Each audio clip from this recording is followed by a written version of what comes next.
My bad. Just let me know when you're ready. See, I want to talk about that too. All right, let me go. All right. Welcome to the Queer Ambition Podcast. We have Dianna Mitchy. She's an outspoken 30-year-old Jamaican-born lesbian, raised by an illiterate grandmother and born to a mother who did not finish high school.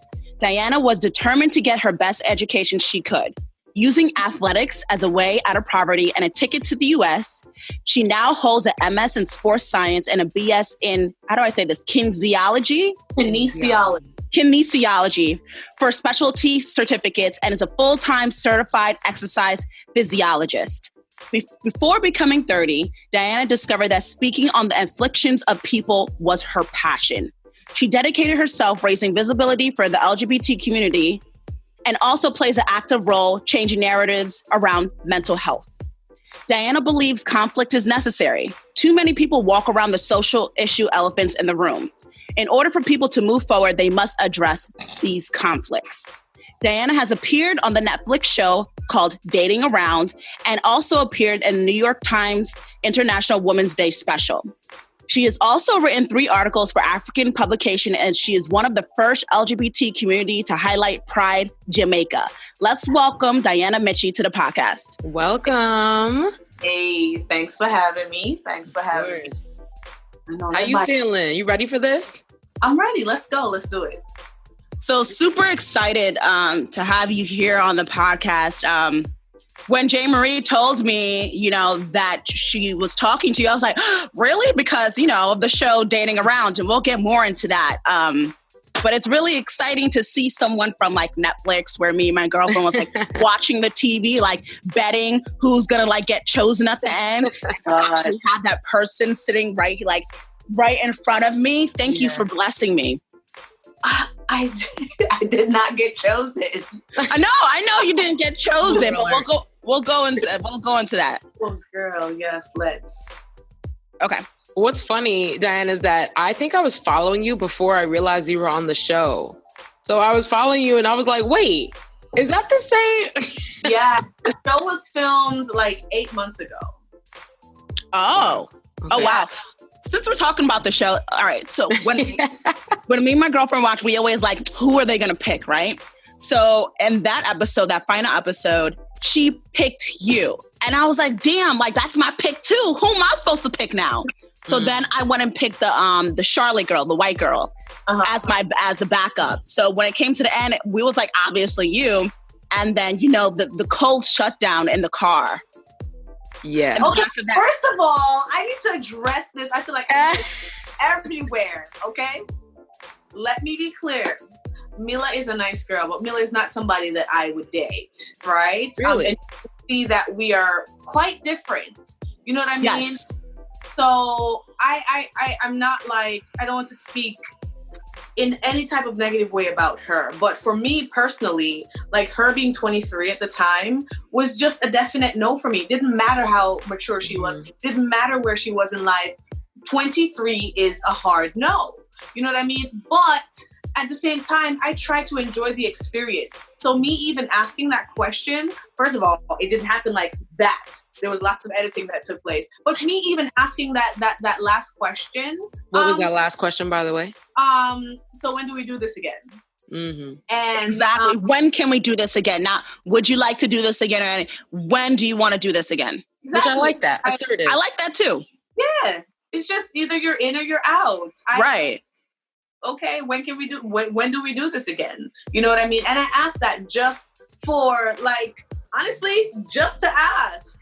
Because if she had said yes, 23 is a hard no for me. Right? If she had said yes, we'd have shot the final part of the fucking thing and my life would have went on just as scheduled. Yeah. So... Okay. All right. Yeah, I get that. I mean, even, watching, I know we didn't want to get it, even watching, that people have different energies and there was 2 different energies in that room during y'all date. So it's completely fine. I didn't even notice that. Y'all. Yeah. I was oblivious. I thought it could work. No, it was 2 different energies. They were 2 on 2 different things. We were vibrating at 2 different frequencies. Right. It was okay. We had delightful, meaningful conversations, which is kind of crazy because, like, honestly, the episode took 8 hours to shoot, but you only saw like that little bit of all of that, which I was just like, wow, they cut out a lot.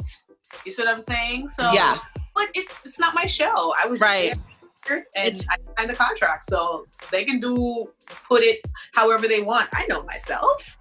I don't need to put myself to anybody. I have so much I want to ask you, and we have to save it. I know, but one more thing. Your face was beat to the gauze. Yeah, Who did your makeup? Beat to the gauze. I cannot. So I went there and I had my face done already. And then like the makeup guy, I was shiny. So he took out the shine and that was it. He put some like red lipstick on me. Yeah. So you did your own makeup? Yes, I've been doing my own makeup. I don't think I have any pictures on Instagram where I haven't done my own makeup. Okay, so you got this. Yeah, you got this. I went to your YouTube channel and I was watching your videos. Okay, I was like, she has no makeup here. And then I went to Netflix. I was like, all right, beat. So like, did she go to like the MAC counter or something? No, see, that's my duality coming out. But on YouTube, I literally just want to be my authentic, real self. Mm-hmm. Like, you're not going to get anything that could be misperceived on my YouTube. So I like to come on YouTube raw.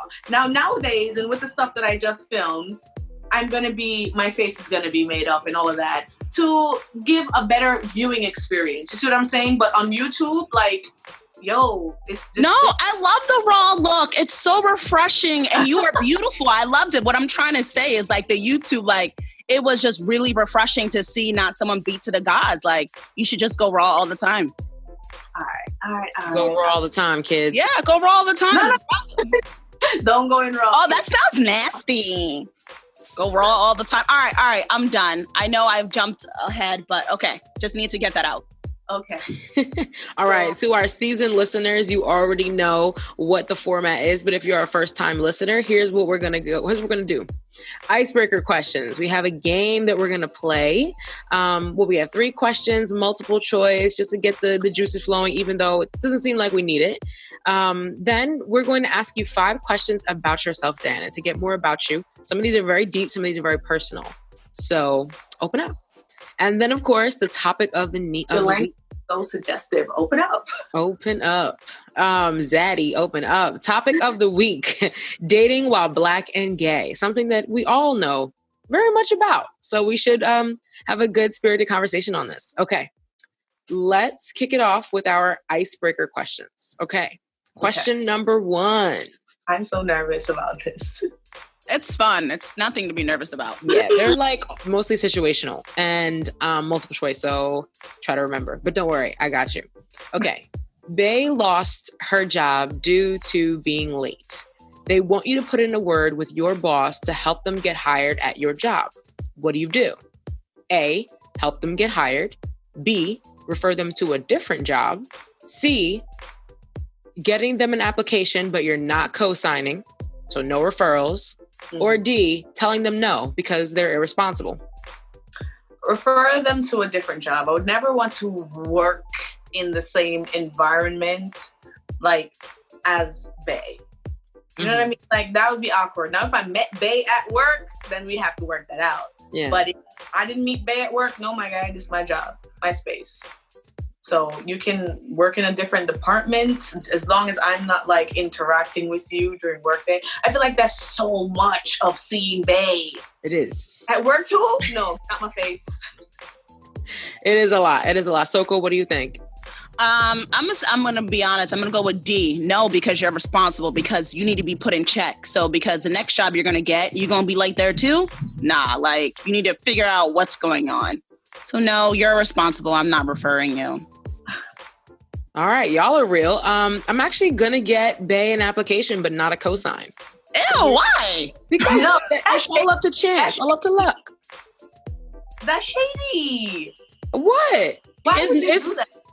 So I'm shady, but she just telling Bae, nah, you good. That's but all aspects. Like, why are you not waking up for your job? Now you put me in a position where, I'm the only one who's out here trying to make moves. This is You're not doing your part. You have one job.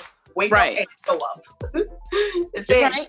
She's teaching Bay a lesson. I feel like I am too, like in the sense that I'm gonna here's the application, but you're not gonna get my cosign because you're irresponsible. So that's my thing. Okay. All right. Next. All right, y'all. Question number 2. You want to drastically change your hair color, style, and length. Do you consult with your spouse first? Yes or no? Soko? I'm gonna ask what she thinks, but if she says no, I'm still do it regardless. So it's just like a opinion. I'm not gonna say if she goes, oh no, I don't really think so. Mm-hmm. Okay, cool. It doesn't mean I'm not gonna do it. Yeah. I change my hair all the time. So, I'll be like, yo, babe, what do you think about this? But if she doesn't like it, then I would offer a few options. You know what I mean? Because I want her to actually be able to tolerate it. Don't hate it. Yeah. Because every time she looked at me, I have a fuck up color in my hair, and now she can't stand me because I chose a color she said absolutely not to. But outside of that, as long as we come to a middle ground, my hair is getting changed regardless. Yeah. I'm not consulting Bay at all.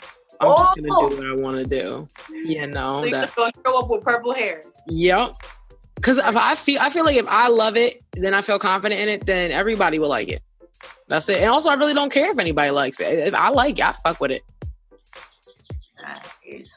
I mean, there's real people out there that be like, oh, I'm in these locks groups on Facebook. They'd be like, oh yeah, my husband said that I can't get locks or blah, blah, blah. It's like, skirt, what? There's a lot of people out there be like, nah, you can't do that. Nah, you can't do that. But honestly, if my girlfriend told me she was going to cut all her hair off, I'd probably be like, nah, you can't do that. So I'm a hypocrite. But anyway, next. Chill with that. Cut off all your hair. Chill. I'd be down with that. All right. What would most likely be a deal breaker for you? Someone who can't understand A, your culture, B, your religion, C, basic English, or D, why you get upset? My culture. I think to understand me and to be able to communicate effectively with me, you need to understand what it's like being a Jamaican, right? Because I am very animated when I speak, right? And most people read that as, me being aggressive. I remember when I was in grad school, the one Jamaican and I that were there, every time we spoke, people were like, how are you guys friends? You guys argue so much. We're like, no, we're not arguing. We're just having a discussion. It's a cultural thing. You know what I mean? So, she has to be able to understand my culture, and I'm willing to teach her, right? But you just have to. Do you find yourself mostly dating West Indian women? No, actually, not at all. Not at all. And one of the things I told myself, is that I wouldn't date a West Indian woman. I wouldn't. It's ass backward shit. Usual for me, right? Now, if I meet a West Indian woman and it's happening, it's just gonna happen. But that would not be, if I could choose, that would not be my preference. But if I come across a West Indian woman that I find myself to be attracted to and compatible with, if she tells me that she's West Indian, okay. Yeah. What? I want to understand that more, but why? You know what I mean? Sometimes some things just don't make much sense. It's because I know West Indian women so much, and I'm such a West Indian woman, I would clash day in, day out with a West Indian woman. I know this. So on the rare occasions that I do come across a West Indian woman that I am not bumping heads with, because our personalities are so strong and there's no backing down, and it's not in a cantankerous way. It's just, okay, well, I'm going to come up with another argument to prove why my argument is correct. That's what I'm saying. It's relentless. That jousting is kind of relentless, and sometimes you just kind of want to just not have to do that. I just find, not to you, but I just find that a lot of, Black cultures, West Indian, Caribbean, African, we tend not to want to date our own type. Because we have a list of reasons, right? But you'll see, for example, the Chinese, Koreans, white, they only date their race. So I'm just I always like to understand different people's perspectives of why they won't date their own. If I were to date somebody like myself, let's say if I were to date myself, that would be miserable at times because I am very functional. I'm very rational. And there are lots of times when I feel things and I don't say it, and I need somebody who's going to say what you feel. A Caribbean woman is not that type. I am not that type. Like, it's not me. I don't say love. I show love, right? It's just not something that I do. But I know that I want it because I know that I don't do it. You see what I'm saying? So for me to date somebody who's so much like me, it just wouldn't work out because the things that I feel like I'm short of and I need, she might also be short of and she will need, especially if we grow up under the same circumstances. Now, that's a big generalization to make, but for the most part, what I've experienced, it's been proven correct, right? So never dated a West Indian woman? I have never dated a West Indian woman. Actually, I look back in my brain before I answer that, I've dated somebody, she was American. Never mind. Never dated a West Indian woman, no. Okay. That is wild and unfortunate. That's wild and unfortunate. How is that unfortunate? Because West Indian women are dope. Are you West Indian? Yeah. Where? Huh? Where? My father is from Haiti and my mother is from the Cayman Islands and Honduras. Hey, she's real West Indian. That's why you advocated for the West Indian so much. Yeah. And I do love West Indian. They are some of the hardest working women I've ever seen, and they always keep this poise and this composure about them. But when them bitches go off, game over, you're done. You know what I mean? I love West Indian women. I just cannot date a West Indian woman. But there's West Indian from all different walks of life, right? That have grown up in all different ways, because depending on how you grow up, sometimes it's what shapes you. So what happened if they're not like that way that you're saying? What if they're not like you and they're exactly what you're looking for? But you don't give them a chance because they say they're West Indian. I said, if I do come across a West Indian woman that I find myself to be compatible with and I'm attracted to, I am here for it. You see what I'm saying? If I come across a West Indian woman, it's not that I don't, it's just not one of those things like if I know that, that's a group of Jamaican women over there, that's a group of Bayesian women over there, right? So you're just going to go the other way. Yeah, I'm not inclined to go over there and try to, find somebody that I want to date. I'd be more inclined to go over there and dance and wind up myself and all of these things. I'm not looking for, a mate here. I'm not looking for a partner here. That is just a fun spot. You're just going to use them. That's it. All right. You're a fuck boy. You're just going to use them. Okay, before we go, can I plug my phone in real quick? Oh, yeah, sure. It's giving me dead vibes right now. It's a good thing I have a portable charger. Just stick it on the back of this screen. We're good to go. This West Indian woman just sat here and told us, I never date a West Indian woman. Word, yo. Word. Listen. Word. She was like, if I see a group of Bayesian women, I'm not going to try it. So what type? What's your type? Tell me what your type is. She was like, I ain't got no type. No. There's nothing about a type. There's nothing about a type. I think there might be a type. I think there might be a type. What do you mean? Like where they come from in the world? Well, what does your track record say? Yeah. What kind of woman have you dated? I have dated. No, she gonna she forget. She going in that notebook in the brain. I have dated. Messing around is different from dating, right? So I have dated a American woman who her dad is Trini, but grew up Minnesota, all of that stuff. So American. Okay. I've dated. I think that's it. I've dated two young women who have or were raised by Jamaican fathers. One of them is not her father, and the other one, but born and raised, you know what I mean, in the US. They do have like some of these Jamaican or West Indian traits to them. You know, being outspoken is one of the things I love about a West Indian woman, but outside of that, no. So West Indian Americans is pretty. So I was gonna say, so you don't like West Indian? Okay, let me say now. You prefer not to date West Indians that are originally from wherever they're from, but it's fine if they're a little bit Americanized. Okay, first of all, I don't know that these women are American or West Indian when I'm introduced to them.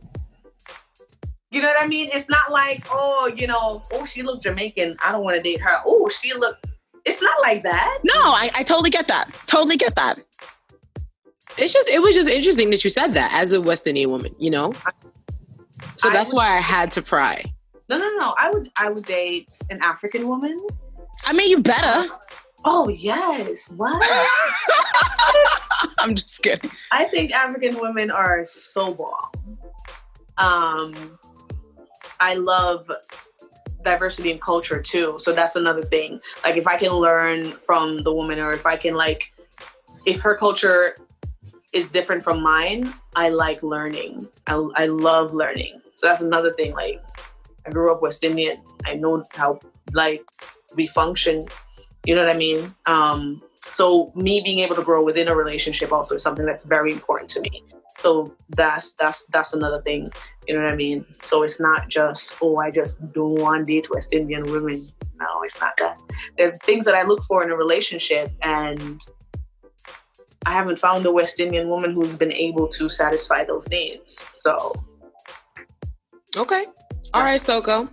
So what is a deal breaker for you? Oh, wow. We still doing that question? Oh, we still doing it. Culture, religion, English, or because you get upset?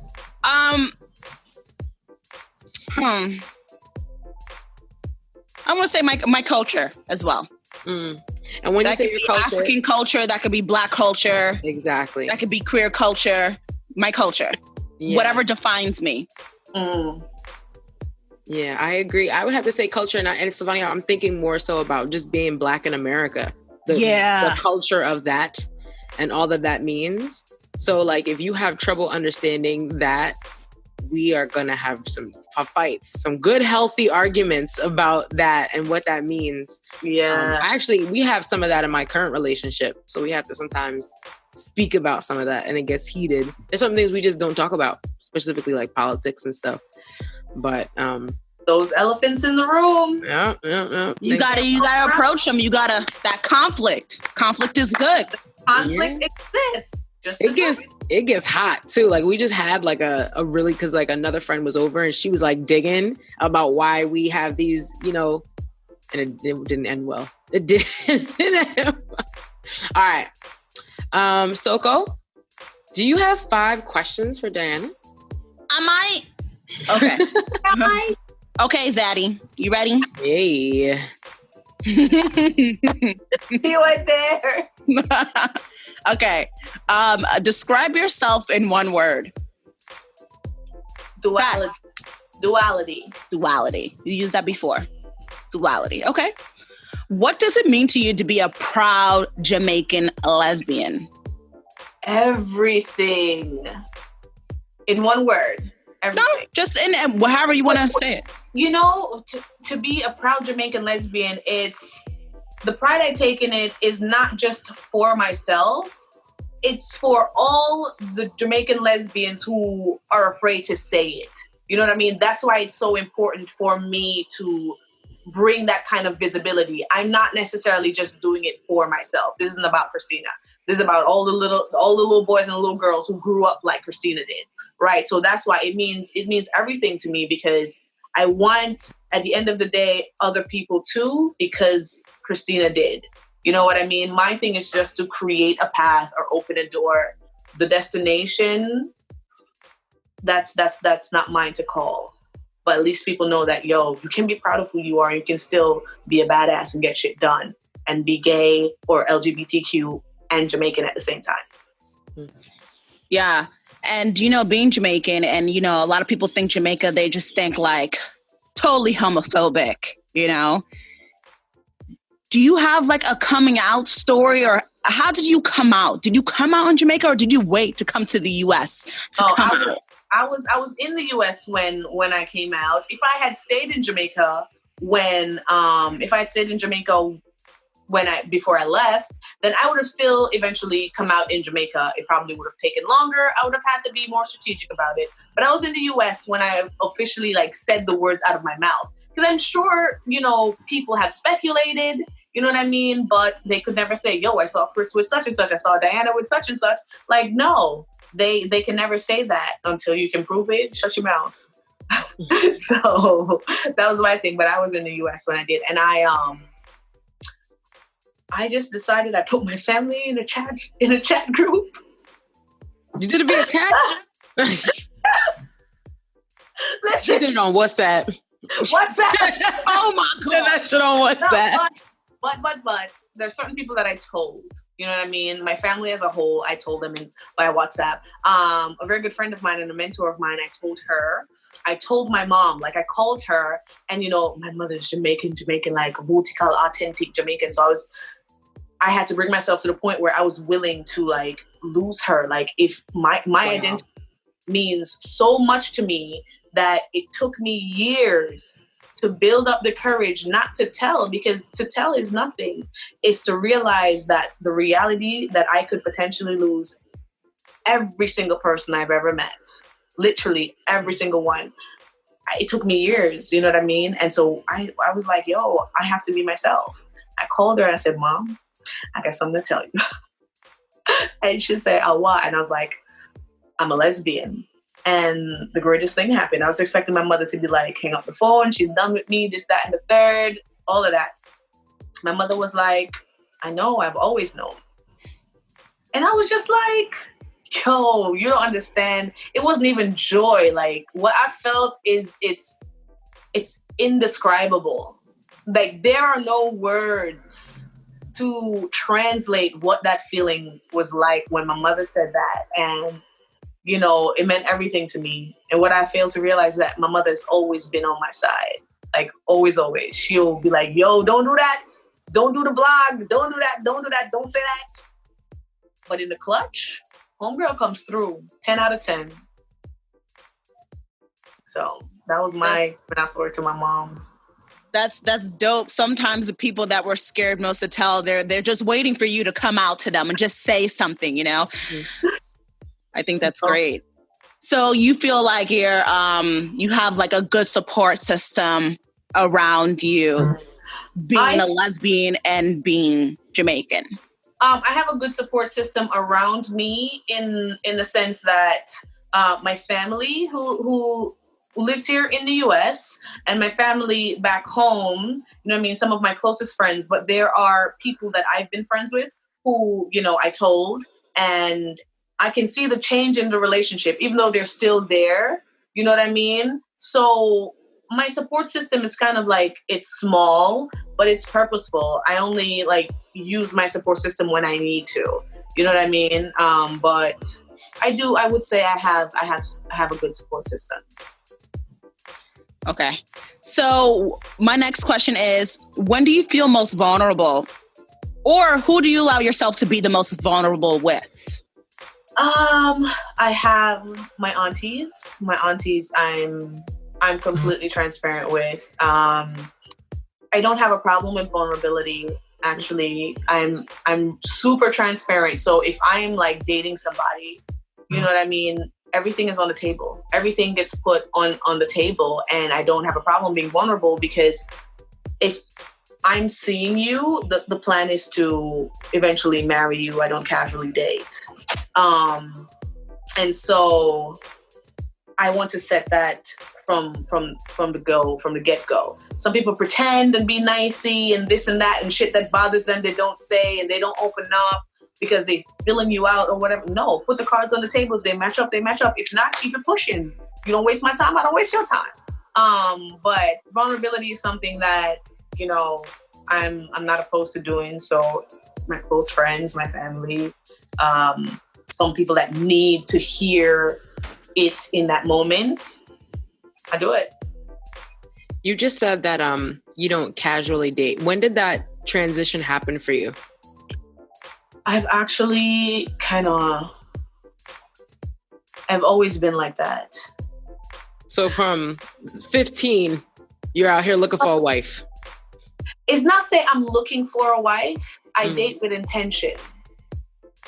Right? So if it is a situation where, we just smash in, that's the discussion. We just smash in. Right? If it's a situation where, okay, cool, I like you. I would like to get to know you more. Once we get to that point where we're like, all right, we are going to take this another step.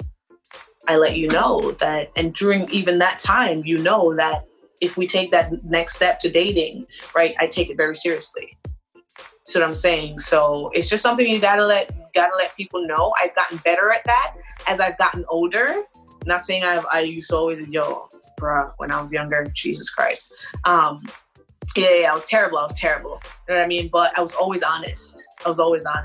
And that's something I pride myself on. Like if I say, we fuck buddies, fuck buddies. When you start catching feelings and I got to dip out, I had told you what I was about from the rip.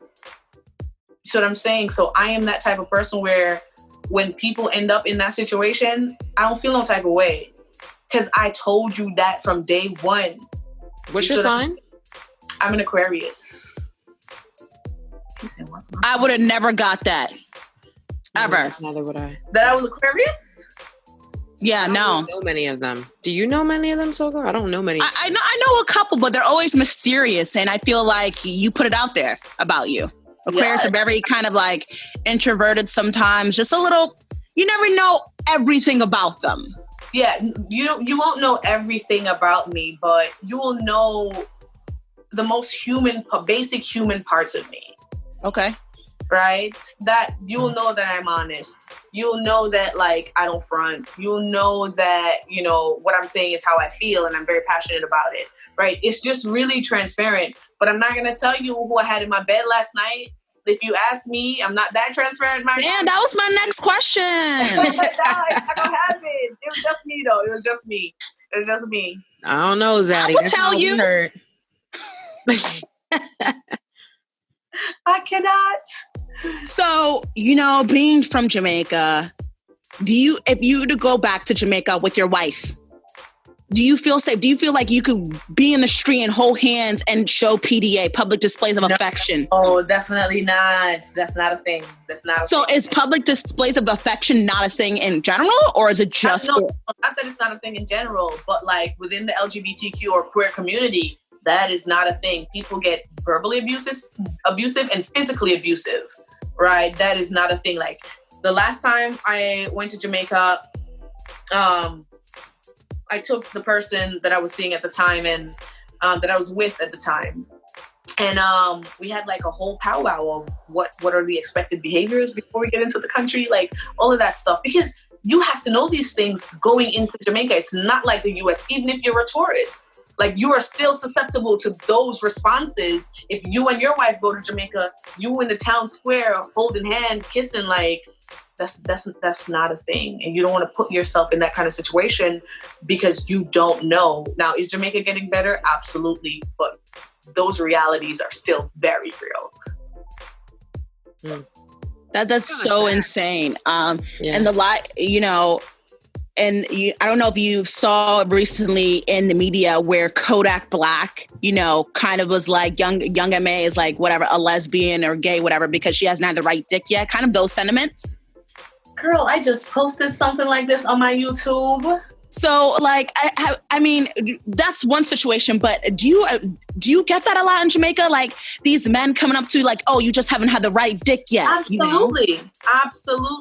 Absolutely. In Jamaica, here at the brown fried chicken up the street. Right. Mm-hmm. Like dead ass. It was like 2 weeks ago where this homeless guy who I just paid for his dinner in a restaurant, right, was asking me about my sexual orientation. I dignified him. I looked at him in the face and I responded. And this individual had the audacity to say to me, oh, when you get ready to sweat, he only got but 2 teeth in his... Girl, he was like, when you get ready to spend a special time, with a man, hit me up. My AKA is Deja Vu. Wow. Did you hit him up though? It's going to change my life. That's what he said. It's going to change my life. I'm good, love. Thanks. Like, I just don't get when men say that. Like, would it be okay for us to be like, oh, well, how do you know you're straight? You haven't tried good dick yet. It's like kind of the same sentiments. I say that shit all the time. How do you know? How do you know? Right. You haven't tried it. I say that to straight women all the time. You do, Jay Murray. Wow. I'm like, how do you even know you don't like girls? But I feel like what the world kind of saw, what social media saw, is like what we experience all the time. Because they saw young MA getting like publicly harassed. But that happens all the time. All the time. And they only pay attention to it when it's somebody with her kind of clout. Mm-hmm. It's a thing. If we stop it from the street level, it would never even make it there. Mm-hmm. Right? And I hate when that happens. I hate when it takes such a big gesture to address something that other people experience on the daily. Like it's ridiculous. I don't know. I really don't understand men and how they think. I really don't. Fortunately for me, though, I'm going to invite a bunch to my YouTube because I have questions. Like, how do you think that that's okay? And what are you expecting? Like, that I'm actually going to call you? Like, for real. Like, do they expect that? I'm genuinely curious. Yeah, I think there's some type of culture we've built where we are afraid or we don't tell men no. So even like a heterosexual woman that's walking down the street, she's afraid to tell a man that tries to talk to her that she is not interested. Instead, she'll tell him she has a boyfriend, even though she doesn't. Because just telling men no is dangerous. I've seen women get shot at. I've seen women get punched for telling a guy, I'm not interested. By a guy? I'm sorry? I got punched in the face by a guy when I was in Jamaica for telling him that I'm not interested in him. Punched in the face. Then I got beat up by another one that I told the same thing. Right? It's just that, who are you and why do you think that any and every woman that you talk to, she ought to want you? And then some of these men are some of the most uncompatible, if that's a word, because I don't want to dog them out. But some of these motherfuckers ain't got shit going on. You not even like, first of all, I'm into women only. Yeah. But if a man goes step to me like, brother, listen, you're not even qualified to apply for this job. Like, you're not even qualified. Like, no, don't even. It's privilege. It's just because he has a penis. A penis gives you privilege. Well, I'm going to walk around with a dick in my pants every day then. I think it's more than privilege. I think it's also fragile masculinity. You know what I mean? It's just like getting rejected or not feeling manly enough. Or, there's so many layers to why men act the way they do in those types of situations. Mm-hmm. It's two things. It's because they were socialized to believe that they are the head and they rule over women. That's the first thing. And the second thing is, it's the fact that they have a penis and 2 balls. That's it. Actually, it comes in reverse. The fact that they have a dick. And they were therefore they were socialized to believe that they are the end all be all. Like, how dare a woman say no to you, nigga, because you ugly, just because of that. Because I didn't like your shoes. Your haircut is whack. Like, it could just be that. Or you could just be too short. It could just be something as simple as that. It's not that that's for sure. That's not even like a US thing or Jamaica. That's worldwide. Across the board. It's like, it's a genetic thing. Right. Oh, yeah. The penis is a penis. I'm getting a penis. I'm going to put it in my pants and I'm going to walk around with it every day and nobody can talk to me after that. Now we equal. You'll feel the power all of a sudden. I know, right?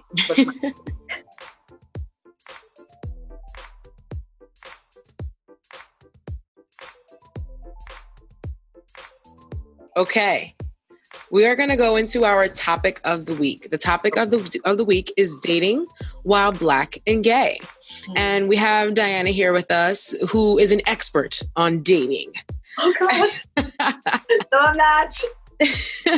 So, Dianna, you appeared on the Netflix series Dating Around. And in that, it was an episodic series, first season that you appeared on. And you were the blind date for a 23-year-old Black woman, beautiful Black woman, might I add. Gorgeous. And on the series, you were one of four? Yes. One of four women that she just randomly met. She was set up. They met at a restaurant, had some great conversation. And then from then on, she had to decide if she was going to continue the date the following day or if it was going to end right there. Mm-hmm. So how did you end up on Netflix? How did you end up on the show?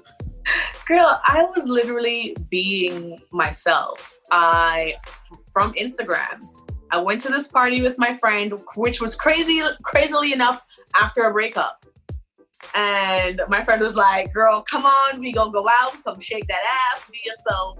And the party was dope. I was just being myself, having fun. I posted some pictures. I had just dyed my hair blue. And I posted some pictures and a few videos from it. And then a young lady from Brooke, from the house that casting built, saw me in those videos and in those pictures. And she just messaged me and she goes, is your hair still blue? That was the opening to the conversation. You know what I mean? And then I spoke to her. We did like a whole Skype interview and stuff like that. But that's how I got on there. I was just out being Dianna. And because your hair was blue. And because my hair was blue, yeah. That's interesting. Maybe you fit a look that they were looking for. Probably. I fit the look. So during the interview process, what were you asked? Yo, first of all, can I just say the whole shit was mad sus the whole time. Let me tell you something. Listen to me. There's something in your gut that you shouldn't ignore, right? And I grew up in Southside Jamaica, right? My antennas are always on. So we had the interview and she was asking me about myself, where I grew up, what I did, all of that stuff, if I was single and all of that. And I was like, okay, cool. But I didn't trust none of them until the cameras actually started rolling. My location was shared with 3 people and a detective in the NYPD. I was not messing around, because it was all happening so fast. It was so fast. Yo, do this, do this, do this, do this. I'm just like, bruh. It was wild. It was a lot. But I did it all because I was curious. This is an opportunity you don't just pass up. You see what I'm saying? So I went through the process and that was that. That was it. And what was the best part of the experience, if you had to say? The best part of the experience was trying that dark matter ice cream when at the end of the date, right? That sounds so bad. The ice cream was the most memorable thing of the date for me. I enjoyed the company of Mila, but by the time, and I think my date was the last one filmed. So by the time we got to my date, I guess she was all dated out. You see what I'm saying? Yeah. So even that vibe, nobody caught or whatever the case might be. But it's cool. I was just there for the experience. Got to say I was Jamaican and lesbian on Netflix. Visibility accomplished. Boom, checkbox. Next thing. So wait, hold on. A question. What was in the dark matter ice cream? Yo, I don't know, but that shit was lit. Yo, is it vanilla chocolate? No, it's ash. It's ash, and I think it has coconut flavoring in there. It's dope. It was and then vegan ice cream. Yo, that ice cream truck was lit, litty. No, only because I remember them ordering the dark matter ice cream, and I was like, oh, "What is that? What is that? I want some. I love ice cream." Okay, it was good. Damn, all right. So, so you went and you just showed up there and you had never met her before. She had never met you. Nope. Boom, we're on a date. We are on a date. I like that because it feels that's real. You know what I mean? Anyone who might have thought that, oh, this was set up, you're here to say, no, we went on a first date. No, like even when, you know, I was in the hotel room and they were waiting for me to send me down to like go get my makeup touched up and all of that stuff, like even wardrobe, nothing. She was not there. She was in some other part. I didn't even know where she came from. You know what I mean? Yeah. And there were people just wait for her here, and that was it. Like, camera started rolling. Here comes this tall, beautiful woman with short pink hair, and she just glides into the room, and I'm like, okay, let's go. We're doing it. Okay, so spoiler alert, it was not a love match. No. How soon, but you know, when did you, I guess, how soon into the date, besides the age, you know, of her being 23, did you realize it wasn't going to be a match? Like I said, you know, I could tell that the way she interacted with the crew and everything like that, I could tell, because I didn't even know that she was dating other people. Like, I didn't even know that, you know, it was going to be multiple blind dates. I thought I was the only blind dater. Okay. Right? Wow. So the way she was interacting with, you know, the crew and stuff, I was just like, seemed like she had done this before. Yeah. So, I don't know. I got the vibe. I'm big on reading energy, but she was delightful. I enjoyed learning about, you know, her and her, you know, growing up and things like that.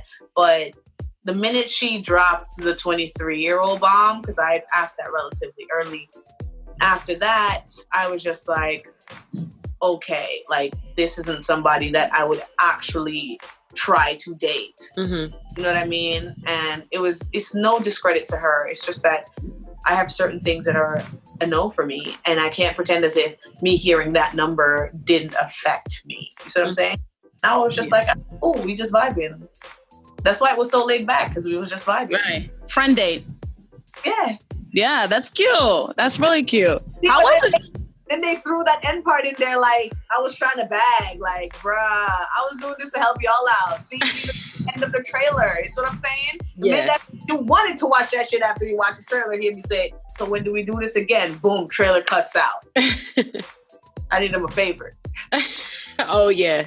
You killed it, for sure. Yo, okay, I just have to say this because I've been thinking it. I have like this fetish for, I've never been with a short white dyke, and there is something that I'm like really interested in one day dating. It'll never happen, but what the hell are you talking about? That's who she went with, the short white dyke. Charlotte, you like that?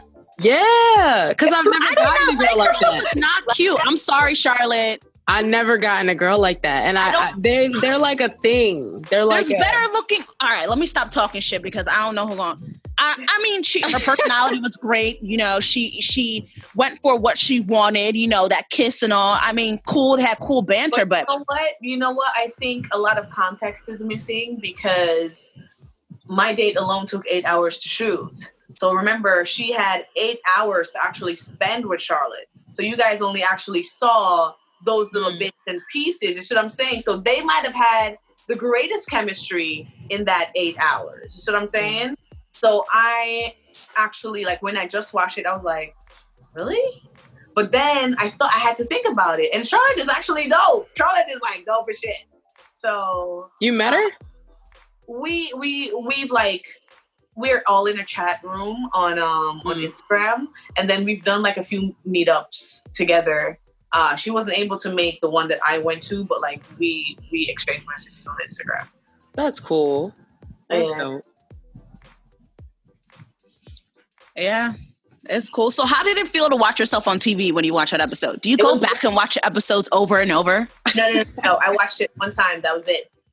That's probably weird. Seeing myself on TV, and then I was like, girl, like, damn, bitch, you could have lost 10 pounds. Like, if you knew you was going to do this, I don't, being on camera makes me look bigger. I was just like, yo, Chris, what's going on, bro? Get it together. But No, I just watched it once. I hate hearing the sound of my own voice, like on TV. Like if I'm just joking around, sure, fine. But for something serious. Was that your first blind date? Oh, yes. I've never done a blind date before. Never done a blind date before. So that was nerve-wracking. Will you ever do it again? Blind date? Nah, bruh. Nah. I gotta actually see what the woman looks like. You know what I mean? That's just a dangerous territory. You don't know what you're gonna get. You know what I mean? You don't know what you're gonna get. And no, you can't tell the personality, none of that shit. Like, no. So good segue. Go ahead, Toga. I can see how a blind date can be fun, you know? Or I like agree. speed dating. I would definitely do speed dating. You do speed dating? Like 3 minutes. You know what I mean? Like Yeah. 5 minutes in and out. All right, boom, let's go. And where are you? You're in New York, you said? Yeah, I'm in Brooklyn. There's plenty of that. There's plenty of speed dating. Is there speed dating for lesbians? They have to. Yeah. There's like this whole Facebook group movement thing, and they do a lot of speed dating. Like there's a whole like lesbian speed dating thing. I'll make time for it. Maybe in the summer. How do you usually meet women?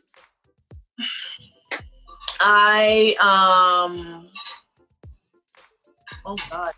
How do I usually meet women? Like if like dating apps in real life. Yeah, my ex was from Tinder. Before her, I met that young lady in person, and I just went up to her. Well, I just spoke to her, and you asked her out. You are a lesbian, and you approached another woman and asked her out. Not like off rip. I went over to her. I gave her my card. I didn't give her like, oh, here, let me get your number. I said, here's my card. You can use it if you'd like. You know what I mean? Excuse me. And Daddy, do the option. I don't want to take away your option. You know what I mean? Yeah. But I'm not like give you the number. Some people think that asking for the number is a little intrusive, especially when you just meet somebody. So here's what, it's okay. I won't intrude. Here you go. Here's your option. You can either call me or you cannot. If you don't call me, price of bread doesn't change. If you do call me, then I text you back and we take it from there. You know what I'm saying? So I just like to cut through the BS and go right to it. Why do you think that that's a big deal, right? And it's a big deal because women don't usually approach each other. And why do you think that is? I wouldn't be able to tell you. I'm different. There's a particular way. For instance, if I go to a bar and I see an attractive woman, I'm not going to just walk over to her, be like, hey, compliment her, this, that, and the third. That is not my approach to how I would like interact with a woman if I was out in public, like a bar or a club or maybe even a restaurant or something like that. I go over, I compliment her, you know what I mean? And I leave. I keep it. If I come across her again during the course of the night, then I would say something else to her. Then I'll engage her in a conversation, right? But I've watched men and women alike do this dumb shit. They go, they see the girl, she's attractive, they buy her a drink, and then they think they can lurk around all night. No, I will tell her, I'm not even going to disrespect you by offering to buy you a drink just so I can have a conversation with you, right? I'm not going to do that. That's a cheap way of doing it. I think you're attractive. I want to come over here and tell you that. That's it. I like that. You're pretty smooth, huh? Yeah, like it's you honesty. smooth as hell. If I was single, I'd be writing down in my notebook right now, taking notes. Low key. Honesty. You know what I mean? Low key, just rolling up on them. Like, hey, you attractive. It's good. And you don't lurk because then that's creepy. Like, can you imagine somebody compliments you and they stick around you all night? Like, no, get away from me, you creepster. What are you doing? Yeah. So you just dating is interesting, you know. You go through the process of meeting someone, but like you mentioned, you've been in a few relationships. What has been the downfall of those relationships, I guess? I would say, me taking risks. Like, instead of telling the truth about something because it might hurt your feelings, I would rather risk hurting your feelings later, which would be worse. And so you out here lying. I told you, listen to me. Did I not tell you I was dumb? Okay, I said it. All right, I said it. I used to do dumb shit. But you know what? It's from doing all of that dumb shit, it's made me the woman I am now. You see what I'm saying? So some of the things you can tell me till you're blue in the face until I have learned it for myself.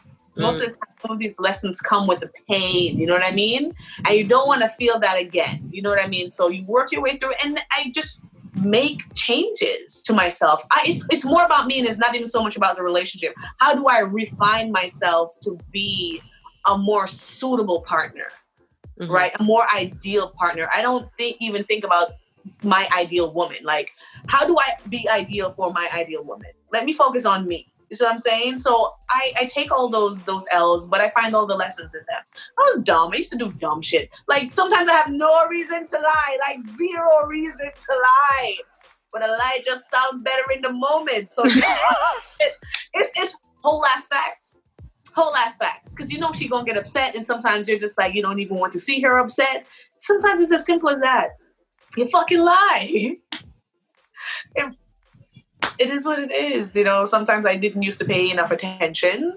So now I'm very detail oriented. I listen. Oh my God, listening to women is amazing. Just listen. Just listen. Oh God. And validate them and make them feel heard. That's it. So it's not just to listen, validate and make them feel heard. And that's it. Like, those are the things. Lessons. So right now you're not currently dating, but you're going to summertime, I mean, summer people date. What does that mean? People get out. People lick things. All right, let me stop. Start hoeing in the summer. You know what though? I have a profession. I said it today. I think I want to thought this summer.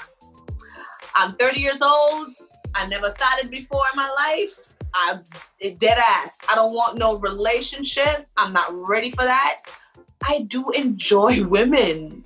I do. I'm not going to apologize for it. Unapologetically, I enjoy women.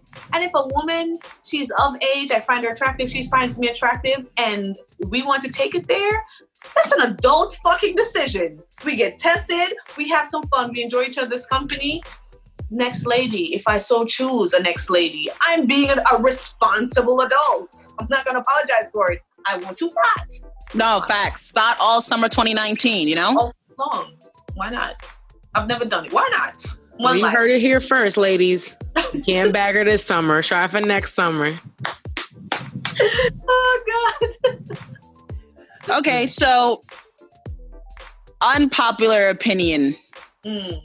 Lesbians, I guess. What is your pet peeve about dating women? And I want to ask this to everyone, not just you. Like, let's make this a conversation. What are some pet peeves about dating women? Dating women. Ooh, okay. So if a woman isn't clean, I have a problem with that. Like, it drives me up the wall. But is that specific to women? That's specific to, I don't date men, so I don't give a shit if he stinks or not. That's not my problem. Dead ass. If he's my homeboy and we going out, like, my guy, what you doing? Like, sort that shit out, soap and water. But outside of that, I don't care. You know what I mean? A woman that I'm dating, she needs to be clean. Her space needs to be clean. Like, her bathroom needs to be clean. Her kitchen needs to be clean. She needs to be clean. She needs to be clean. Okay. J. Marie, how about you?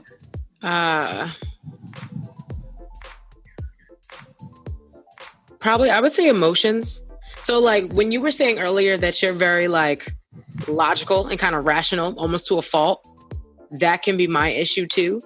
And sometimes it's hard for me to see past just whatever is black and white. West Indian. So, I would say that it's just sometimes it's a very emotional situation. And I have to remind myself, like, you know, you are a woman and you're dating another woman. So this is a naturally emotional situation. So that would be it for me. Okay. Pet peeve about dating women is that they expect you to read their mind sometimes.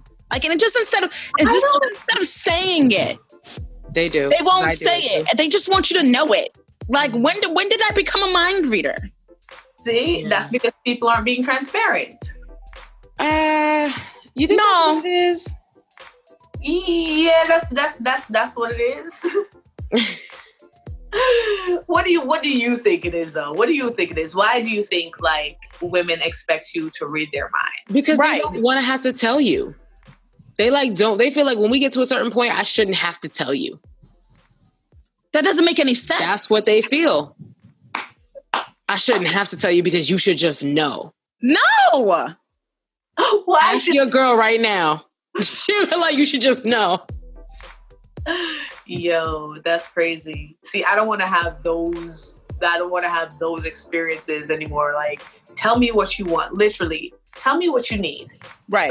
But then again, like, I can understand why, if it's something that they've said 3 times in 1 week, 50 times in 1 month, like, at some point, it just got to click. Right. At some point, it just got to click. So I can understand, like, if me and you have been dating for, like, a whole year, my guy, and I still have to tell you, when you tear the toilet paper, make sure you pick it down the line. Don't just pick it off and make it look all raggedy and shit. That's a problem. That's a problem. I feel you. I do feel like that. Those, like, little things. Another unpopular opinion about masculine studs or whatever, they're misogynistic. You know what? Don't like it. Fuck off. How can you blame them? Now, not to excuse their behavior. Mm-hmm. You know what I mean? Toxic masculinity exists both ways. Misogyny exists both ways. You know what I mean? But how can you blame them when that's always been the narrative? That's all they know, right? And in order for them to feel how they want to feel and feel how they identify, they will exemplify these behaviors that are seen. You know what I mean? And so that's what they're going to reflect. Now it's the onus. The onus is now on us for people who realize that, yo, 1, that's some fuck shit. 2, like, it needs to change. 2, every time it happens, you say something about it. This is one of those things that every time it happens, you say something about it, you address it, right? We have to figure out the language that we need to use in order to change these dialogues. And, you know, so I'm not excusing their behavior, but what else do you want them to do? What else is there for them? You know what I mean? I think that's nice of you. I think it's a cop-out, though. I just think as people, as communities that are othered, I think it's our job to see outside of binary, to see outside of... We exist outside of those norms. We do. Inherently. So it's like, how can you then try to apply those norms to yourself? Because you were socialized that way. But there's no room for you there. You don't see yourself there. So why would you try to replicate that when it was never for you? What other identity would they bring into that situation? Your own. Just be a woman that loves women without being misogynistic. They don't know who they are, right? They know what they identify as, but people don't know who they are, right? They are not honest with themselves enough. That's one of the biggest issues here, is that people don't know who they are. So how can you bring who you truly are into a relationship when it's so much easier to be like, all right, well, cool, that's normal here, and that's how I've been socialized, and I'm proficient as fuck at this. This now, discovering yourself and bringing that into the relationship, it's new, it's uncomfortable, it's something you have to learn as you go. Mm-hmm. People are just, it's easy for them. It's easy. Like I said, I'm not excusing the behavior, but we have to try and understand. We have to. Without understanding, there's not clear communication, and then conflict exists. I think that studs, like those like hyper masculine presenting women, don't really get that understand how terrible misogyny is until they get those like Kodak Black situations where you look like his brother and he still wants to stick his dick in you. You know what I mean? Like that's when I feel like you start to like, you can detach from that. It's and almost start to like see how you play a role in that. Emasculated, the masculine presentation. Exactly. Yeah. That's a nasty thing. Man, we need to try harder in understanding each other, and if we don't, we can never really foster any type of environment that's going to allow for a change to take place. But every time you see that fuck behavior, you got to call it out. I think it's just how we go about doing it, because so many people at one time used to bash stud on stud. That was like a huge thing. I'm here for it. Like, it's still a huge thing. Stud on stud is a no-no. Titties and pussy though. Like, what's the problem? Stud on when I was in Atlanta, stud on stud. Oh, God forbid if another masculine looking female was to grind up against your leg in the club, bruh. Do that. That was a no. I'm waiting for that shit. I think that shit is hot. I don't even go to like lesbian events because of that. They are so like ultra masculine. I'm just like, okay, I feel like I'm gonna specifically Black lesbian events. Let's be honest. Yeah. I go to heterosexual parties when I go out.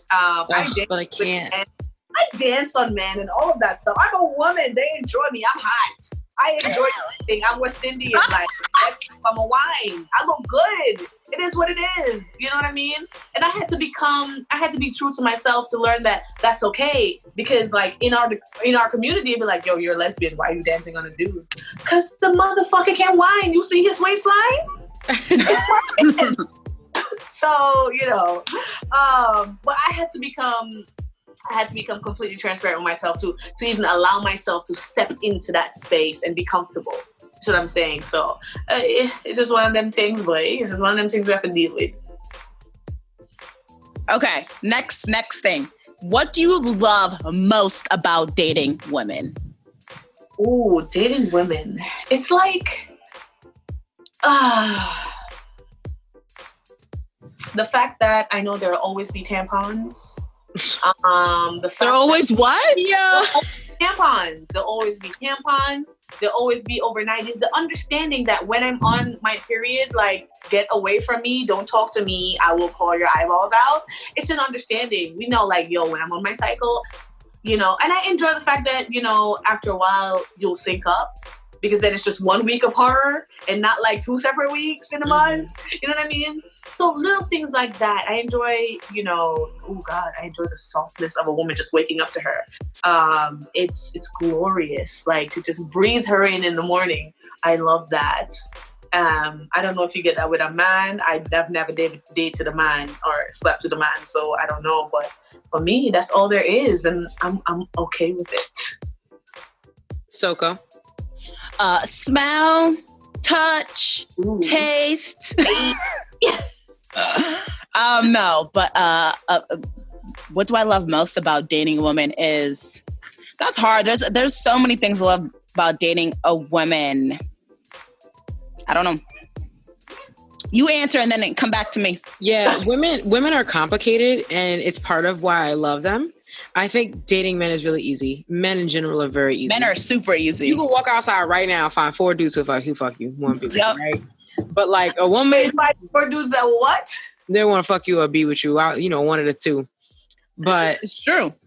But like women, it's so much more involved. Like, you have to capture her mind. You gotta make her laugh. You gotta be nice to her mom. Her friends got like all these things just for you to even get at the door. And then once you have her, I love it. I like the chase of dating women. Ooh, yes, girl, that's a good one. Yes, that chase, because the victory is so much sweeter. But I will say to something that you just said, actually, you know what? I'll wait until. No, go ahead. Say what you want to say. when you said how, you have to make her laugh, you have to get into her mind, I literally just interviewed 2 men, and we spoke about catcalling, and we spoke about what they like in women. And one of the biggest things is like, the woman has to mentally stimulate them, and the woman has to be funny. She has to have a sense of humor, right? And their mom has to like her. So you see how you're saying that men feel that way, but because we're not having these dialogues, you don't know. So we just expect what we expect, and that's it. We come in and we think that, it's just a certain way, but it really isn't, because we're not having those dialogues. So it's funny that you said that. I'm just like, but the 2 guys just told me the same exact thing. So I thought that was very interesting. So tell us your craziest first date story. Craziest first date. Lady I met from Tinder. She showed up late to the show. Then I had to leave the show, go outside, get her, right? And then she was a mom. Don't know what I was. Anyway, yeah, she was a mom. So, when it was intermission, she said, "Oh, you gotta go pee-pee?" I was looking at her like, where the 2-year-old at? Who 2-year-old around here? Like, what? So that was number 2 for me. Then, after we left the show, we went to dinner. Lovely dinner. Bottle of wine, this, that, and the third. This is the first time I'm meeting this woman in person, right? I said to myself, first of all, she makes more money than me. That's first thing first. But at the time, I was masculine presenting. You know what I mean? So I was just like, she strikes me as the type of woman who assumes that because I'm masculine presenting that I should pay the bill. Like, bitch, we both eating. What's wrong with you? Right? So I didn't freak out. I was prepared. It's whatever. I could cover the bill. But I wanted to see if she would even look at the bill. She didn't even look at the bill when it came. I picked it up. I paid it. She didn't even leave a tip. Left a tip. I walked her to her car, and that was it. I put her in the car and never spoke to her again. So what was it that really turned you off about? She was late as shit to an event that she knew about at least a week in advance, right? You give me no excuse as to why you're late to our first date. That tells me you don't respect my time, right? She got kids. People with kids don't respect nobody's time. No, that's and that's okay. I'm not gonna be one of those people. You have kids, make preparations, right? The second thing is she addressed me as if I was her child, even jokingly. I'm a stranger. That's a no-no. Like, first of all, we're not that comfortable with each other. That's weird, yeah. PP, do you need a PP? PP, like what? I'd be like, you joking? Right, I'd be like, what? Yeah, it's crazy. And then the expectation of me paying the bill, whether or not it was me who invited her out, I don't believe in that, right? Especially since this is our first time meeting. We both sat down to eat. You pay half of the bill. Where did this custom come from? No, that's rude and presumptuous. Yeah, she should have at least reached for her wallet or something. Or offer to pay, drop the tip. Like, Come on, do something. She didn't even look. She didn't even budge. I was like, ooh, that's it for you. A lot of women are not like that, though. A lot of women will not reach for that bill, and a lot of women won't even offer to pay the tip, because if you're masculine presenting and they masculine present, a lot of people get confused with masculine presenting and actually being a man, right? Because you're masculine presenting, they're expecting you to act like a man and do those man things, and a man thing is to take the bill. Second of all, men don't like that either. Yeah, but oh no, I know they don't like it. But I'm a fairy princess. I just wear pants. You know what I mean? Like, I love to be taken out on a date and somebody cover the bill. Okay, and let me try and recall, my ex did that for me for my birthday. She's actually one of the first and only women so far who spend on me. You know what I mean? Wow. Women just always expect, they take. They are such takers, especially when you are masculine presenting. And I'm just like, I had enough. No. I'm gonna let you know right now, you're paying half your bill before we even get out there.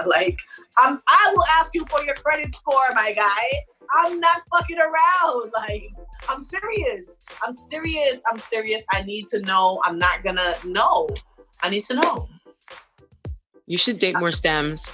Yeah, I was gonna, last question, describe you in one word. You said duality. Would you date someone like you? Ooh. I think I would, actually. I wouldn't date somebody who's masculine presenting or mostly masculine presenting, but like then we get into what is femininity and masculinity, but you know what I mean. Like, yeah, I like a woman that presents more feminine. But if she like, swishes it up, what? Let's go. I'm here for it. Let's go. You know what I mean? That would be awesome. That would be amazing, actually. Then I won't have to ever feel like I need to present a certain way when we're going out. Like, one relationship ago, I always had to present myself masculine when I went out, because me being feminine presenting was expressed to me as, me look too good, right? So yeah. Yes, honestly, it was said. And so I was just like, all right, cool, whatever. I was most comfortable that way anyway, so it didn't necessarily bother me. You know what I mean? Trash. That was my insecurity. But she was trash. Why would she say that to you? Trying to dim your light? Let you lie. Right. I love my woman to look good. Look good, baby. I'm walking right next to you.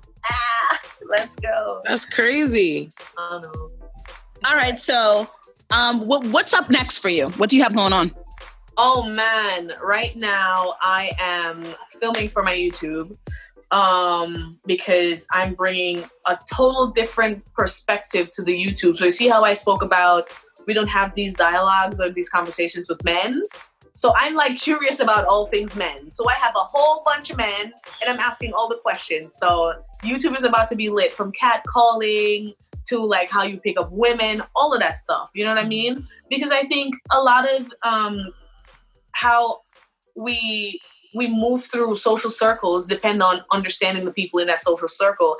And I think especially with Black men and Black men who come from like Brooklyn, the hood, there's a lot of things that aren't communicating, and there's a lot of missing context. And so we have these preconceived notions of how they behave and why they behave, how they behave, but nobody's taking the time to ask them. Mm-hmm. So guess what? We finna ask all the questions. So that's kind of what is up for me, building and growing my YouTube channel. I'm looking for an NGO to volunteer at or potentially work at. So that's kind of the big thing for me, is transitioning from my current job to like really getting into like nonprofits and learning how to establish a business like that. And what is the name of your channel again, so they can follow you, subscribe? My channel is Dianna Mitchy TV. DIANNA MITCHY TV. And you can also follow her at Dianna Mitchy on IG. Yes. Boom. Thank you so much for joining us today. It really was a pleasure to have you. It was so much fun. Yeah. I mean, it's been so dope to talk to you. Are you going to World Pride this year in New York? Oh, man. I have so many prides that I need to figure out where I'm going to go, what I'm going to do. Bro, but it's World Pride in New York.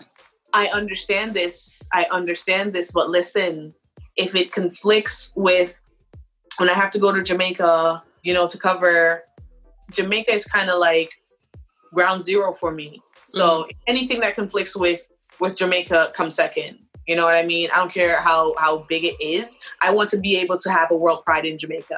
And so therefore the work I need to do there needs to happen.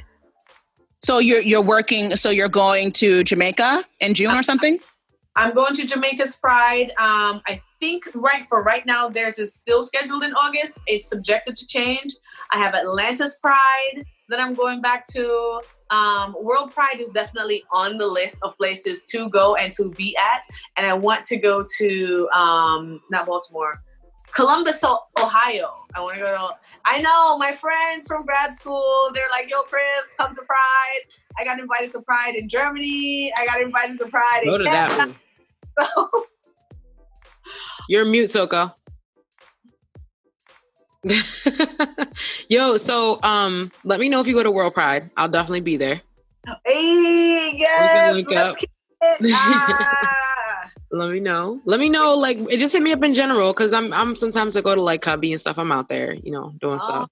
Oh, all right, fine. I guess I can go. I can roll the cubby hole with somebody like you. Yes. But like, when some people that want to go to cubby hole with me, I'm just like, or who invite me to cubby hole, it's like, yeah, that's not really my thing, right? Culture matters to me, and I like to have people that I roll with that look like me. You know what I mean? It makes me feel comfortable. Let's do it. All right, we're gonna make it happen. Thanks again for joining us. And I think let's try to follow up and see, if you managed to get your NGO, or even like what's going on with YouTube, like what happened after all these interviews you're doing with these guys. Just keep us updated, okay? Yes. So I'm so sorry your microphone went out. No, I'm fixed now. I'm fixed. Oh, yes. Go, it's back. Jumping in and out like it's nothing. Yeah, I'm fixed now. But yeah, it was great interviewing you. You've been such a great energy on this episode today, and I look forward to talking to you more. Yes, absolutely.